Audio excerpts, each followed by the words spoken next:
समझ ले, है ना, ये नहीं समझ रहा कोई और समझ ले।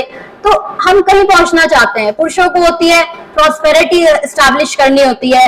हालांकि सोसाइटी बहुत चेंज हो रही है, बट अभी भी हम वो माइंडसेट लेके चल रहे हैं, भाई पुरुष है तो भाई प्रॉस्पेरिटी एस्टैब्लिश करनी इसकी जिम्मेदारी है।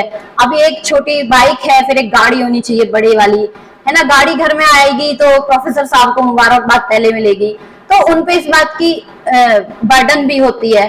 तो हम जैसे कहीं पहुंचना चाहते हैं, while in the hurry of reaching somewhere, arriving somewhere, achieving something, becoming something, we miss the enjoyment of doing in present.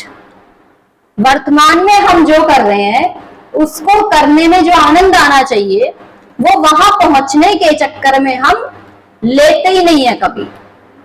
We don't enjoy the present doing because we want to arrive somewhere, and that arriving, अब ये बहुत ध्यान से सुनने वाली बात है, वो जो arriving है वो फ्यूचर में है, फ्यूचर में है। जो भी अराइविंग है, जो भी बिकमिंग है हमारी, मैं एक दिन बड़ा आदमी बनूंगा, वो फ्यूचर में है, ठीक। अगर हमें आदत नहीं है प्रेजेंट को एंजॉय करने की, एक दिन वो बड़ा आदमी जब आप बनोगे, जो आपने सोचा है वो भी प्रेजेंट ही हो जाएगा, because future is the Neverland. Future तो कभी नहीं आता है, वो प्रेजेंट ही हो जाता है।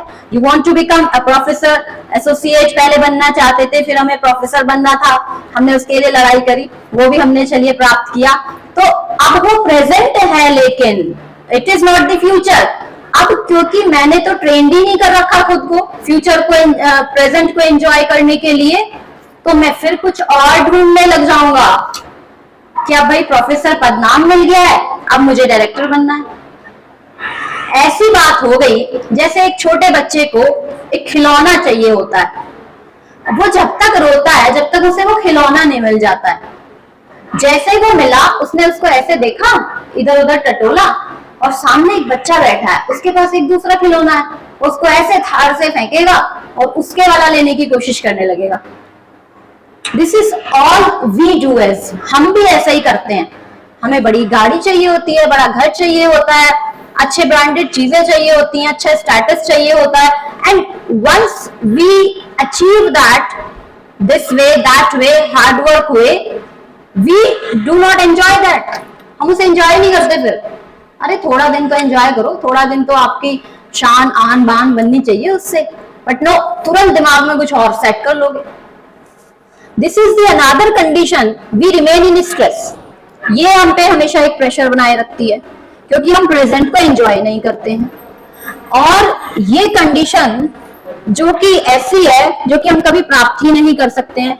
That's why I believe and I suggest and I practice to enjoy the present doings. When you are enjoying the present doings, you will wind up your things well. आप बिल्कुल ठीक तरीके से हर महकमे में काम करोगे लाइफ के, सोशल में भी, पर्सनल में भी, वर्क प्लेस पर भी, अपने लिए भी व्यक्तिगत रूप से। तो आपके जो फ्यूचर नेवरलैंड वाले ऑब्जेक्टिव्स हैं वो भी आते रहेंगे, आपका पास्ट भी आपको हॉन्ट नहीं करेगा। सभी की लाइफ में कोई ट्रॉमा रहा होता है, कोई दुख रहा होता है, कोई संघर्ष रहा होता है, किसी ने चीट किया होता है, किसी के लिए हम सोच रहे होते हैं चीट करेगा, करेगी, तो कुछ भी है। तो ये सारी चीजें जो पास्ट है, जो प्रेजेंट है, अगर आप प्रेजेंट को, इसको फ्यूचर, आप प्रेजेंट को एंजॉय कर रहे हो, पास्ट भी मेंटेन रहेगा, फ्यूचर भी मेंटेन रहेगा, और आपका शरीर मेंटेन रहेगा, और आपका मस्तिष्क और मन मेंटेन रहेगा।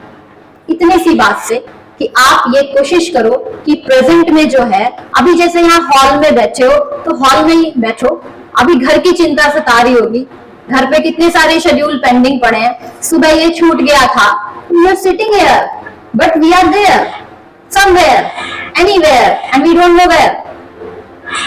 This is the constant pressure. ये आपने रिलेट किया होगा, मैं तो करती हूँ इन चीजों से रिलेट, मुझे लगता है आप लोग भी इन चीजों को लाइफ में बहुत नजदीकी से देखते होंगे। तीसरी